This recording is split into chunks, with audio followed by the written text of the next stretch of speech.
So it's Monday, the 17th of February 2025.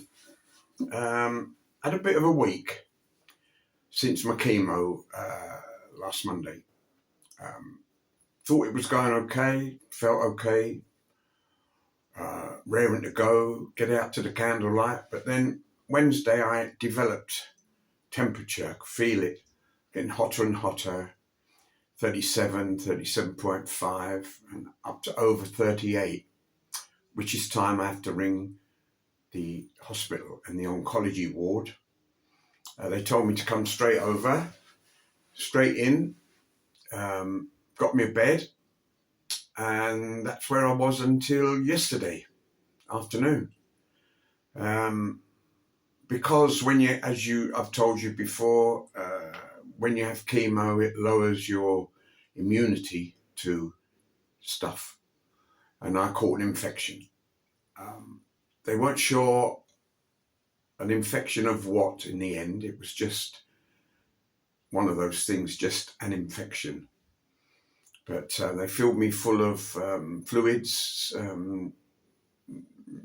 salts and water, and it was a 12-hour bag of fluids intravenously into me overnight, and then started me on intravenous antibiotics.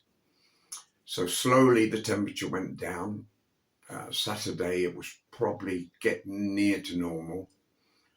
Blood pressure was up, blood sugars were up, so they were keeping tabs on me. And finally the doctor decided that it was okay for me to go onto oral antibiotics and go home, which I did yesterday. Went to bed, slept like a log till this morning, but fingers crossed it's okay.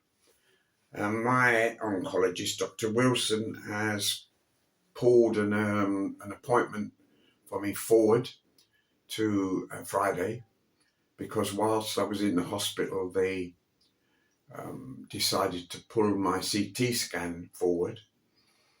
I was told by Dr. Kumar, who's another oncologist, that the tumour hadn't got any bigger, which is good. Hadn't got any smaller, but hadn't got any bigger, which I was expecting. But that he did notice what he called an occlusion in the portal valve into my liver, which is another way of saying blood clot.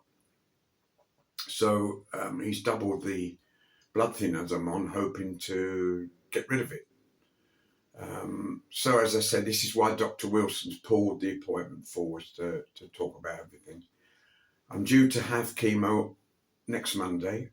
Must admit, I'm not looking forward to it, because I don't want this high temperature rushed in the hospital again. It's very tiresome, and it's very, how can I say, it's a horrible thing. You're in a ward with 5 other men who are having problems with their cancer other than the chemotherapy, and they're not in a good place. They're not in a good place. You can sit and chat. You actually sit around and have a laugh, because you're all in the same boat, so why not laugh about it? The nurses are brilliant. Food's rubbish. Thank God for Costa and a little canteen downstairs. There was a fella in there, Richard, from Hartlepool, opposite me. He'd got testicular cancer, which has spread up his body through his lymph nodes into his lungs. Wasn't a smoker. So I asked him how old he was. He was 34. Not good. 34. Okay, I'm 75, but he's 34, and it's very sad. But that's how it is. So heads up for him, Richard. Heads up for little Christine, the singer in Hug. Fight the fight, Christine, and see you all soon. Thank you.